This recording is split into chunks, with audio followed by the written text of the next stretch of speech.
우리 한번 기도하겠습니다. 살아계신 하나님 아버지 감사합니다. 오늘도 우리들을 이 자리에 불러주시고 우리가 하나님의 말씀으로 또 은혜 받고 또 훈련 받고 다시 한번 언약에 붙들린 자가 될 수 있도록 인도해 주셔서 감사합니다.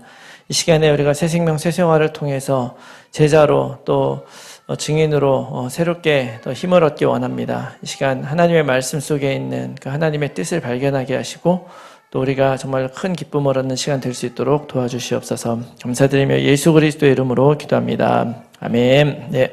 새 생명 새 생활 12과 말씀과 함께하는 생활입니다.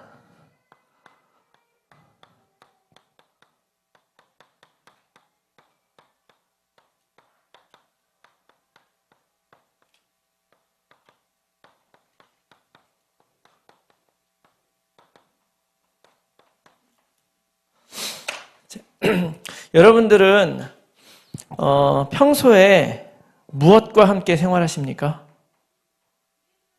그리스도와 함께 생활하시죠. 아멘. 네. 그리스도를 알기 전에는 뭐랑 같이 생활하셨어요? 네. 네. 고민도 안 하고 그냥 바로 답을 해버리시네. 그렇죠. 살아가는 건 난데요. 내가 무엇과 함께 생활했는가 이렇게 보면 무엇인가 내 삶을 이끌고 가는 게 있어요. 그리고 무엇을 내가 옳다, 또 어떤 게 맞는 것 같다 해가 내가 따라가는 그런 게 있거든요. 그거를 갖고 뭐라고 얘기를 하냐면 믿음이라고 얘기하는 거예요. 하나님이 인간을 창조하시고 나서 한번 생각해 보세요. 하나님이 우리에게 말씀을 주셨다는 건 이건 놀라운 일이거든요. 여러분 혹시 이 세상에 말이 없어지면 어떻게 될지 아십니까? 여러분 세상에 여러분들 만약에 말이 없어지면 어떻게 될까요? 언어라는 게 없어진다 어떻게 될 것 같으세요? 죽진 않죠. 숨은 쉬지. 있잖아요. 언어가 없어지면요 사람은 아무것도 못해요. 왜 아무것도 못하냐면요 내가 말은 안 하고 생각은 할 수 있다고 생각하잖아요. 생각도 언어가 있으면 할 수가 없어요. 무슨 얘기인지 이해가십니까? 언어라는 게 없거나 말이 없으면요 무엇인가를 우리가 디스크라이브를 할 수도 없고 정의를 할 수도 없고 표현할 수도 없고 그러니까 어떻게 내가 머리 그릴 수도 없고 아무것도 할 수 없어요. 그냥 말만 못하고 불편한 게 아니고요 아무런 생각을 할 수가 없어요. 우리가 마이크다 뭐다 이런 거 사운드 말이 아니라 언어라는 게 없으면 그렇게 돼요. 그런데 하나님이 말씀으로 이 세상을 창조하셨다는 말이 무슨 얘기냐면 그렇잖아요. 우리가 이 땅에 태어나서 무엇이 옳은지 무엇이 나쁜지 어떻게 살아가야 되는지 우리는 알 수 없는 존재로 태어나는데 우리도 모르게 무엇인가를 따라가며 살아가게 돼 있단 말이에요. 근데 성경은 뭐라고 얘기하냐? 원래 창조되었을 때는 하나님의 말씀으로 이 세상을 창조하셨다. 이게 하나님이 파워풀하고 굉장히 놀라운 능력 가지고 있다 하는 말만 가진 것이 아니에요. 물론 이 모든 세상은 하나님이 창조하셨지만 더 중요한 거 그 창조라는 말에 뭐가 되냐면 하나님이 다 정하신 거예요. 하나님이 다 정하신 거예요. 그래서 하나님이 정하신 그 말씀대로 우리가 이 땅을 살아갈 때 우리는 어떻게 하다? 행복하다. 이걸 하나님의 말씀대로 살지 않고 내가 내 마음대로 무엇인가 정하기 시작하면서 모든 것이 문제가 생긴 거예요. 창세기 2장의 말씀에 보면 하나님께서 우리 인간에게 창세기 2장 17절에 이 선악과를 먹으면은 너희들이 정령 죽을 것이다 이렇게 말씀하셨잖아요. 이 말은 뭐냐면 하나님이 이 땅을 창조하시고 말씀하시고 그 말씀대로 살아가면 너희들은 죽지 않는다 이걸 알려주려고 그거 준 거거든요. 과일을 먹어라 안 먹어라 이런 차원이 아니고 우리 인생의 기준이 하나님이 말씀으로 다 만들으셨기 때문에 그 말씀을 따라가면 우리가 살고 그 말씀을 따라가지 않으면 우리 인생은 사는 것 같아 보이지만 하나님이 우리에게 준비하신 것 우리는 하나도 누리지 못하는 거예요. 똑같이 에덴 동산에 살겠지만 우리는 우리들의 약점을 보고 문제를 보고 살아갈 수밖에 없어요. 그래서 하나님이 우리 인간에게 그 말씀을 또 회복시켜 주신 것이 바로 뭐냐? 예수 그리스도를 우리에게 보내주신 거예요.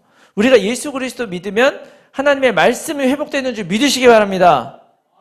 요한복음 1장 12절 영접하는 자 곧 그 이름을 믿는 자에게 하나님 자녀 되는 권세 주셨다 그랬잖아요. 그 요한복음 1장을 시작하면서 뭐라 그랬냐면 태초에 말씀이 계셨는데 그 말씀이 하나님과 함께 계셨다 그래요. 그리고 그 말씀이 우리 가운데 오셨는데 그분이 이 땅의 왕으로 왔지만 사람들은 영접하지 않아. 그러나 영접하는 자는 그분을 태초에 하나님의 말씀, 이 땅을 창조하시고 모든 것을 결정하신 그 하나님의 말씀, 그 말씀을 내가 딱 받아들이고 그것을 믿는 사람에게 하나님의 자녀가 되는 권세를 주셨다. 믿습니까? 네. 그래서 여러분들 요한복음 20장 30절 31절에는 이런 아주 중요한 말씀이 나와요. 하나님이 왜 우리들에게 말씀을 주셨느냐? 이 성경책이 우리에게 주어진 이유가 뭐냐? 바로 뭐가 나오냐? 예수께서 제자들 앞에 이 책에 기록되지 아니한 다른 표적도 많이 행하셨으나, 이런 말씀인데 이는 무슨 얘기냐면 예수님이 사실은 이 책에 쓴 거 말고도 많은 일을 행했다는 거예요. 많은 일을 행했지만 오직 이것을 기록하면, 그 많은 것을 행했지만 이것만 기록하는 이유는 뭐냐면 너희로 예수께서 하나님의 아들 그리스도이심을 믿게 하려 함이요 또 너희로 믿고 그 이름을 힘입어 생명을 얻게 하려 함이니라. 아멘. 이거를 다 기록하려고 쓴 것이 아니라 이것만 기록한 이유는 뭐냐면 예수께서 하나님의 아들 그리스도이심을 믿게 하려고, 그리고 그 이름을 힘입어 생명을 얻게 하려고 이 성경을 주셨다는 거예요. 여러분, 하나님께서 우리에게 하시는 말씀을 우리는 흔히 계시라고 말하잖아요. 계시. 사람들은 계시를 뭐 이렇게 환상 중에 받는 거라고 생각을 하거든요. 갑자기 내가 집중을 막 하고 있었더니 막 음성이 들려. 그러니까 이게 하나님이 나한테 계시했다. 이게 원래 계시라는 말 뜻이 무슨 얘기냐면 보여주었다 이런 뜻이에요. 우리는 하나님을 볼 수 없잖아요. 하나님이 자기 자신을 우리에게 보여주셔야만 우리가 볼 수 있어요. 근데 신학적으로 하나님이 자기 자신을 우리에게 보여주신 것이 있습니다. 뭐라면 자연계시라는 말이 있거든요. 그게 이제 그냥 참고로 알아두세요. 외우실 필요 없고 시험은 안 보니까. 자연계시는 뭐냐면 하나님이요 자기 자신을 이 자연을 통해서 다 드러내시는 거예요. 그러니까 하나님을 모르는 사람, 안 믿는 사람도 하나님 없다 말을 못해요.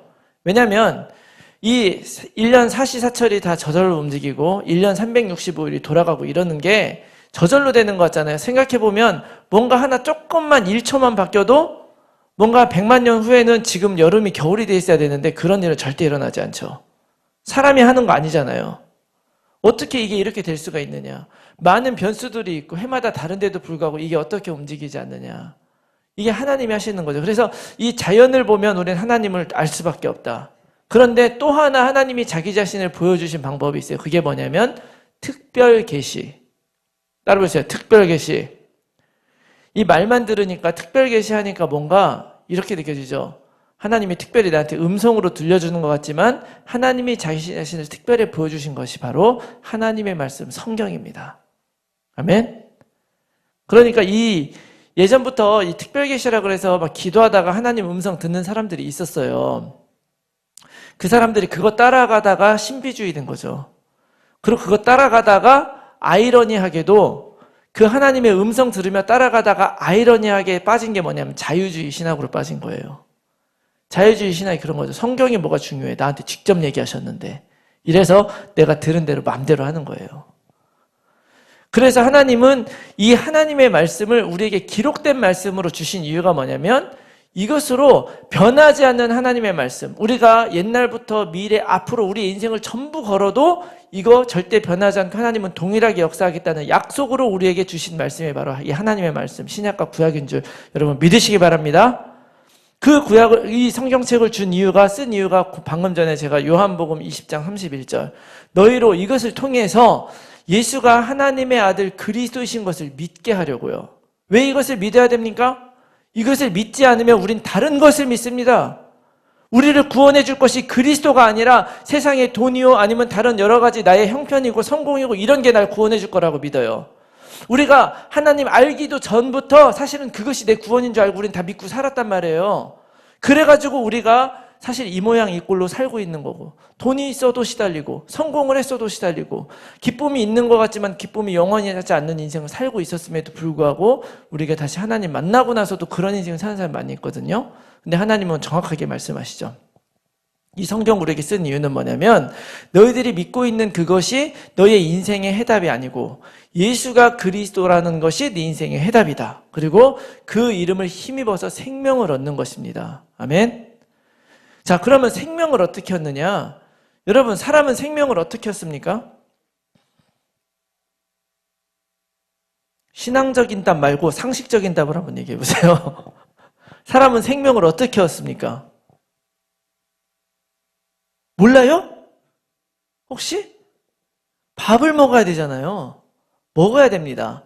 사람은 먹지 않으면 죽죠.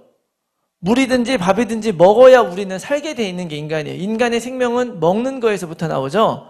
그래서 베드로전서 2장 2절에 이런 말씀을 해요. 여러분 교재에 베드로전서 2장 2절 말씀이 있는데 거기에 갓난아기들 같이 순전하고 신령한 젖을 사모하라.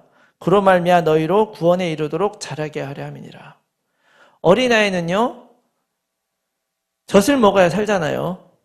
그리고 이 세상 모든 거 다 몰라요. 그러나 본능적으로 알아요. 엄마의 젖을 빨지 않으면 죽는다. 그래서 이 어린아이들이 다른 거 다 필요 없어요. 엄마 젖 먹는데 만약에 그 우유병을 빼버리면은 그냥 울어버려. 세상에 누가 나의 가장 중요한 미션을 방해하냐는 식으로. 그래가지고 아주 필사적으로 먹는 거예요. 그리고 배고픔은 참지 않고 또 울어. 그래가지고 엄마 아빠가 자거나 안 자거나 상관없어요. 배고픔은 그냥 울어서 일단 먹고 부는 거예요. 그래서 내 배를 채우는 거죠. 왜냐하면 그것이 본능적으로 내가 살아가는 일이라는 걸 아는 거죠.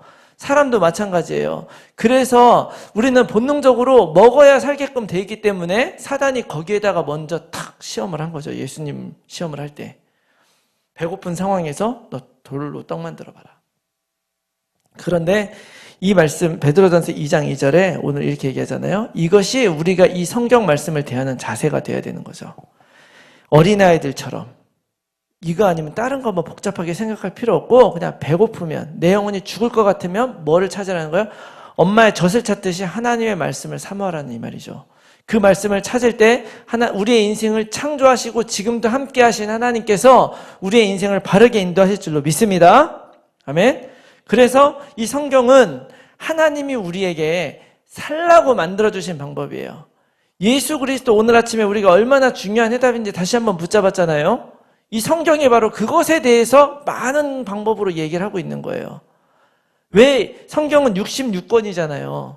성경은 66권인데 이걸 왜 하나의 성경이라고 하냐면 처음부터 마지막까지 이 성경이란 것이 창세기가 쓰여졌을 때부터 맨 마지막 쓰여진 요한계시록까지 다 합치면은요 1500년이라고 하는 시간 갭이 있어요. 그리고 40명이 넘는 저자가 사실은 어떤 성경은 누가 썼는지 몰라요. 그런 것이 있기 때문에 정확하게 몇 명이라고 말할 수는 없지만 40명이 넘는 저자들이 1500년에 걸쳐서 쓴 66권의 책을 하나로 모아놓은 성경이라고 하는 거예요. 그 66권의 책을 쓴 사람들이 그럼 서로 만나봤느냐? 그 중에 만난 사람도 있을 수 있겠죠. 만난 사람도 있을 수 있겠지만 대부분 서로 만난 사람들이 아니란 말이에요. 있었던 지역이 다르고 시간이 다르고 서로 하지 못했는데 이 사람들이 쓴 그 성경책이 1500년 시간 동안 그 갭을 가지고 쓰여졌지만 처음부터 마지막까지 동일하게 한 가지에 대해서 이야기합니다. 그게 바로 뭐예요? 오늘 성경이 쓴 이유가 뭐라 그랬어요? 그 예수가 하나님의 아들 그리스도이심과 그 이름을 힘입어 생명을 얻게 하려고 쓰였다 그랬잖아요. 바로 그 목적과 이유를 가지고 창세기부터 요한계시록까지 쫙 쓰여진 거예요. 이거가 그냥 허술하면은 지금 수천 년 동안 많은 신학자들이 이걸 연구하면서 몰랐겠어요? 연구하면 할수록 이건 너무 놀랍다. 그래서 우리들은 이 성경을 대할 때 이 성경이 그냥 사람들이 쓴 책이 아니라는 걸 여러분 꼭 아셔야 돼요. 신학적으로 말하면 저자들이 40명이 썼을 때 어떻게 이렇게 같은 그리스도의 얘기를 쓸 수 있었느냐? 그때 성령이 영감을 주었다고 얘기를 해요. 성령이 영감. 영감이라는 것은 하나님께서 쓸 때 자기 생각대로 쓴 게 아니라 성령의 인도를 받아서 쓴 거예요.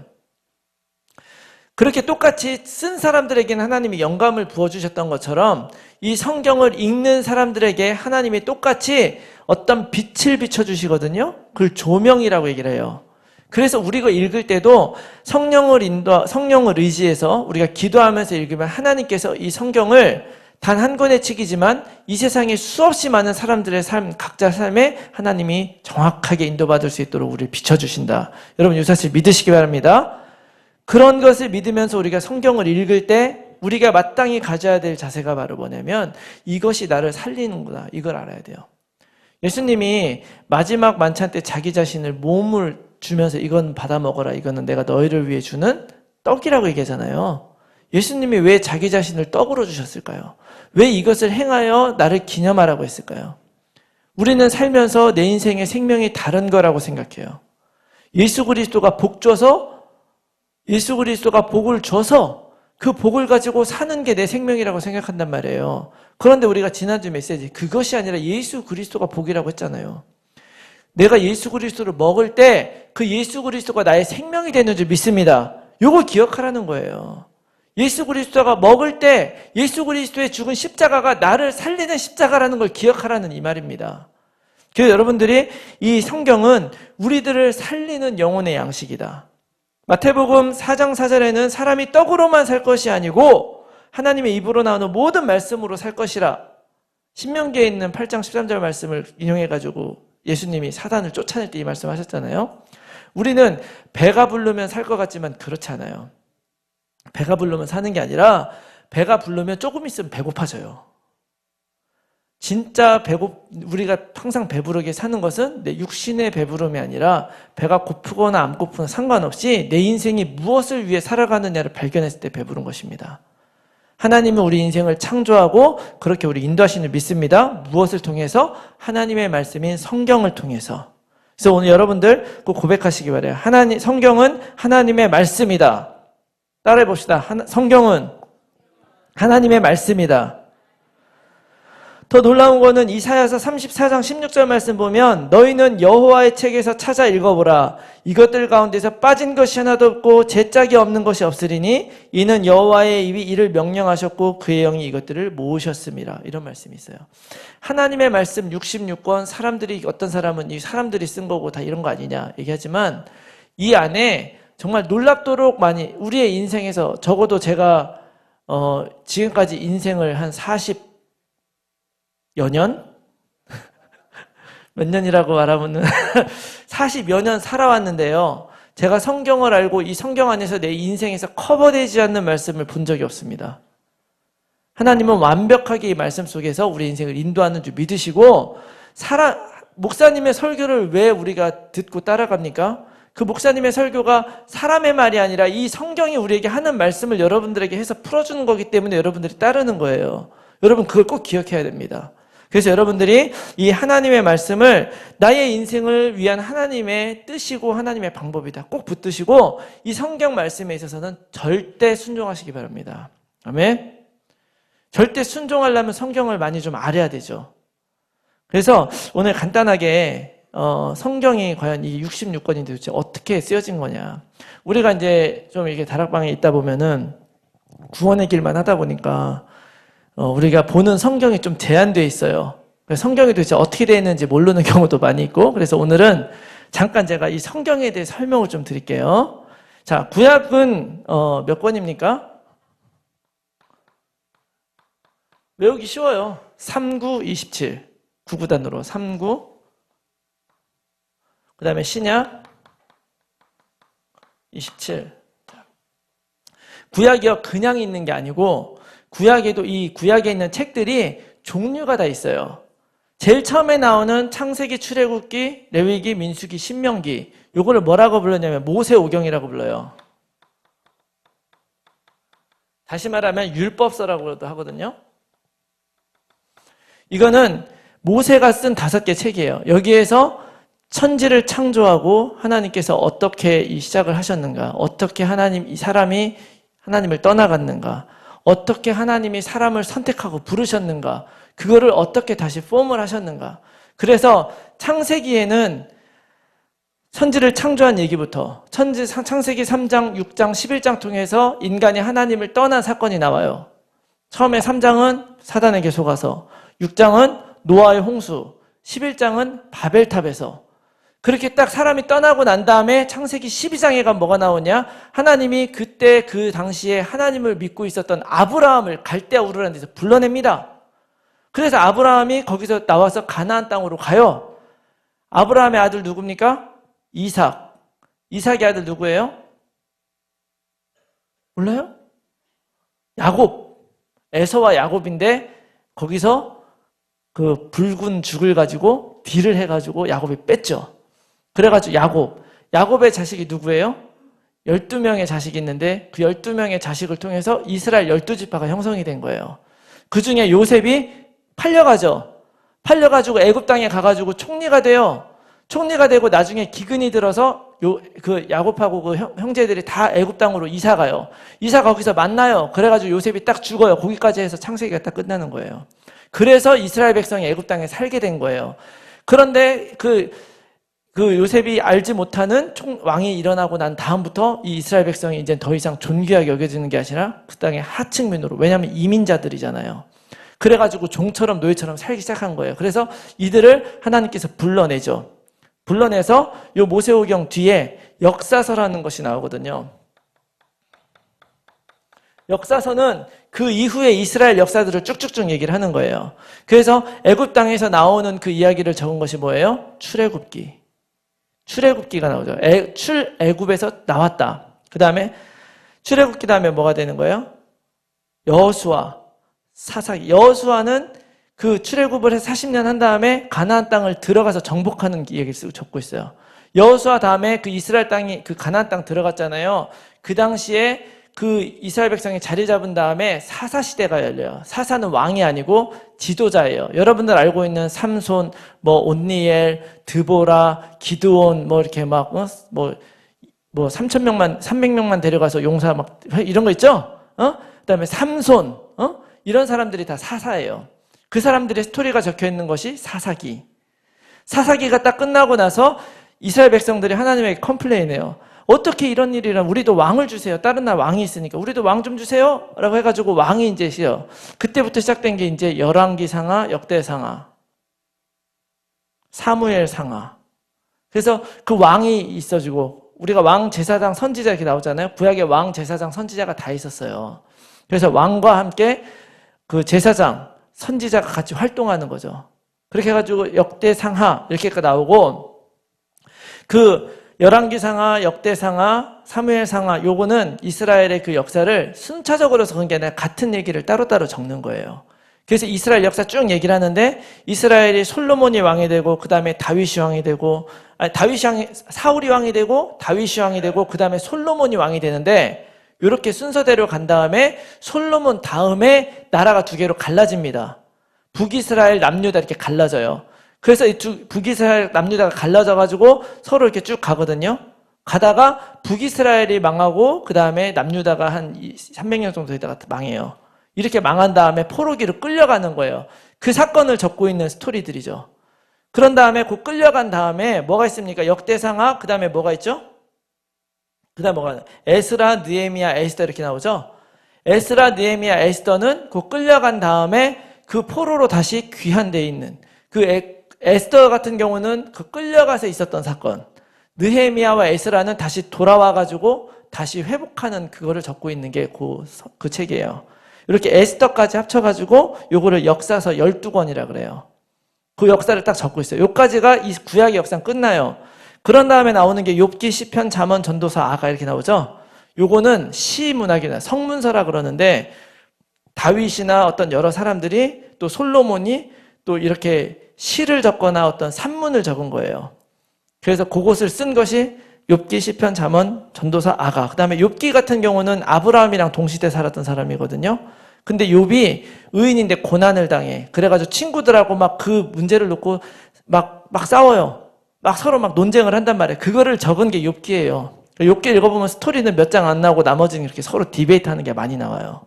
이게 그런 책이거든요.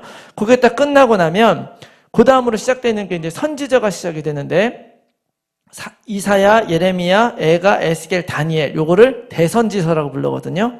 이 대선지서, 그 다음에 나오는 12권을 소선지서라고 그래요. 대선지서, 소선지서 하는 이유가 뭐라 그랬죠? 양이 많아서 대선지서, 양이 적어서 소선지서예요. 그래서 양이 많은 선지서들 그때부터 아까 제가 말씀드렸죠. 이 역사서 끝에 가면 이스라엘이 망하는 거 나오잖아요. 그때 당시에 이스라엘에게 계속 하나님이 너희들이 이렇게 하면 안 된다. 그리스도를 보낼 것이다. 이런 예언을 하나님께 주시거든요. 그 역할을 담당했었던 선지자들의 이야기를 쓴 것이 바로 선지서예요. 이사야서에서 예수 그리스도가 올 것이 그 예언이 되고 예레미야, 다니엘 다 마찬가지죠. 오실 예수 그리스도에 대한 예언을 하는 거예요. 그래서 이 선지서가 대선지서, 소선지서 딱 끝나면 이렇게 딱 끝나요. 그래서 역사서, 그다음에 시가서라고도 하고 시가서 5개, 요거 12개, 5개, 그다음에 대선지서 5개, 소선지서 12개, 이렇게 해가지고 39개가 되는 거예요. 이렇게 딱 끝나고 나면 구약이 딱 끝납니다. 끝나고 나서 한 400년 정도 갭이 있어요. 그런 다음에 신약이 시작이 되죠. 여러분들 신약이 딱 시작되면 제일 먼저 나오는 게 뭐예요? 마태, 마가, 누가, 요한. 요거를 뭐라고 부릅니까? 복음서. 사복음서라고 하잖아요. 4개. 복음서를 왜 복음서라고 부르냐면 예수님에 대한 이야기가 써 있는 걸 복음서라고 그러는 거예요. 그래서 마태, 마가, 누가, 요한은 예수님의 이야기를 적고 있잖아요. 예수님이 태어나서 죽으시고 부활하신 얘기를 적고 있어요. 이것이 딱 끝나고 나면 그 다음엔 역사서라고 하는데 이게 뭐냐면 사도행전. 사도행전은 그 예수님이 십자가 달려 죽으시고 부활하신 다음에 초대교회가 어떻게 형성이 돼갔는가, 사도 바울이라고 한 인물이 나서 전도를 하고 이런 것들을 어떻게 되고 있는가를 쭉 적고 있는 게 사도행전이죠. 자, 그 다음으로 나오는 게 뭐예요? 사도행전, 그 다음에 로마서, 고린도 전후서, 갈라디아서, 에베소서, 빌립보서, 골로새서, 그 다음에 데살로니가 전후서, 디모데 전후서, 디도서, 빌레몬서. 요거는 요 사도행전에서 초대교회가 막 형성이 되죠. 그때 사도 바울이 전도하면서 교회를 개척을 해요. 개척을 한 다음에 각 교회들에 또는 어떤 사람에게, 그 지역에게 사도 바울이 편지를 보냅니다. 그 편지를 기록한 것이 바로 이걸 바울 서신이라고 하거든요. 그 바울 서신이 13개예요. 그래가지고 요 로마서부터 시작을 해가지고 빌레몬서까지 요거는 바울이 보낸 13개의 편지예요. 그 편지가 성경으로 기록되어 있는 거예요. 야, 요거 딱 지나고 난 다음에 그 다음에 뭐가 나옵니까? 히브리서부터 히브리서, 야고보서, 베드로 전후서, 요한 1, 2, 3서, 유다서. 요거를 공동서신이라 그래요. 요게 몇 개냐면 8개. 공동서신은 뭐냐면 바울이 쓴 게 아니라 제자들이나 교회의 지도자들이 각 교회나 필요에 의해서 서신으로 보낸 거예요. 회람 서신으로. 이렇게 보낸 그 서신, 그래서 공동서신이라고 그러거든요. 히브리서 같은 경우는 어떤 사람이 바울이 썼다고 생각도 하는데 보통은 바울이 썼다고 안 보는 경향이 더 많이 있고, 그러니까 저자를 정확하게 모르는 것들도 있어요. 그러나 요거를 히브리서를 여기다 포함시키기도 하고 안 시키기도 하거든요. 그래서 요거는 그 초대교회 형성됐었던 보낸 편지들. 그리고 맨 마지막으로 요한계시록이 있죠. 이것도 예언서라, 신약의 예언서라고 할 수 있는데 요한계시록. 사도 요한이 반모섬에서 하나님의 계시를 받아가지고 쓴 거예요. 어떻게? 지금 로마 황제가 다스리고 있는 이 땅에 결국에는 예수 그리스도가 승리할 것이다. 너희가 이걸 따라갈 거냐? 아니면 결국 승리할 교회를 따라갈 것이냐? 똑같이 구약에서 예언서를 통해서 그리스도를 보내서 그리스도의 승리를 예언했듯이 요한계시록에서도 마찬가지로 세상 왕이 승리하지 않고 그리스도가 승리할 것이다. 요거를 얘기하는 게 요한계시록이죠. 이렇게 해서 딱 끝나는 거예요. 성경의 시작은 태초에 하나님이 천지를 창조하셨느니라 이렇게 끝나고 맨 마지막에는 아멘 주 예수여 어서 오시옵소서 하고 딱 끝나요. 마지막 요한계시록. 여러분, 성경이 이렇게 돼 있다. 여러분들이 이걸 읽어야 되는 이유는 뭐냐면, 하나님이 이걸 주신 이유가 뭐냐면 우리 인간은 어떻게 하나님이 창조하셨고 그 다음에 어떻게 인도하셨고 어떻게 구원하셨는가를 주는 거예요. 그래서 여러분들이 이 성경을 통해서 여러분 구원에 이르는 지식을 갖게 돼요. 우리가 모르잖아요. 어떻게 하면 우리 인생이 행복하고 할 수 없는지. 그런데 사람들은 우리 인생이 이렇게 지면 행복한다, 저렇게 지면 행복한다 너무나 많이 얘기하지만 진짜 하나님께서는 이 말씀을 통해서 오직 예수 그리스도를 너희가 갖고 있고 예수 그리스도를 누리면 너희는 행복해질 수 있다고 이야기하고 있어요. 구원받을 수 있다고. 여러분이 성경을 가까이 하고 그런 관점으로 늘 읽으시기 바랍니다. 또 바른 진리, 바른 생활, 온전한 사람, 그리고 원래 우리들의 삶의 그 방향을 따라갈 수 있도록 하나님이 성경을 주신 거니까 여러분들이 늘 이 하나님의 말씀과 같이 생활하시기 바래요. 많은 분들이 그렇게 얘기해요. 내가 하나님 뜻대로 살기 원한다. 그런데 뜻대로 살지 못해가지고 항상 죄송하고 죄책감이 느껴져요. 근데 왜 뜻대로 살지 못하냐면 뜻을 몰라서 그래요. 근데 뜻을 모를 수가 없어요. 왜냐면은 하나님이 이미 성경으로 우리 주셨기 때문에. 요즘에 시대도 좋아가지고 두꺼운 거 가지고 다닐 필요가 없어요. 바로 여기에 있어요. 적당한 게 없는 것 같죠? 한 3불만 내면 굉장히 좋은 거 있어요. 공짜를 찾으려니까 적당한 게 없는 거야. 여러분, 하나님의 말씀 가까이 하시고, 여러분 힘들고 어려울 때 세상에서 그 답을 찾고 그런 위로를 찾지 마시고 하나님의 말씀에서 위로 찾고 하나님이 늘 주시는 그 구원을 맛보고 경험하며 살아가시기를 예수 그리스도의 이름으로 축원합니다. 아멘. 기도하겠습니다. 살아계신 하나님 아버지, 성경을 통해서 우리에게 하나님을 보여주시고 예수가 그리스도라는 사실을 알려주시고 그 비밀을 붙잡고 살아갈 수 있도록 인도해 주셨으니 감사합니다. 이 성경 말씀이 우리 인생의 가장 완전한 인도자요, 또 우리를 구원에 이르게 하는 하나님의 지혜요, 하나님의 놀라운 사랑임을 믿습니다. 우리가 정말 이 모든 성경 말씀 한자 한자 우리 마음에 새기며 하나님께서 우리에게 주시는 인도를 따라서 뜻에 따라 살아가는 귀한 제자들 될 수 있도록 축복해 주시고 인도하여 주시옵소서. 감사드리며 예수 그리스도 이름으로 기도합니다. 아멘.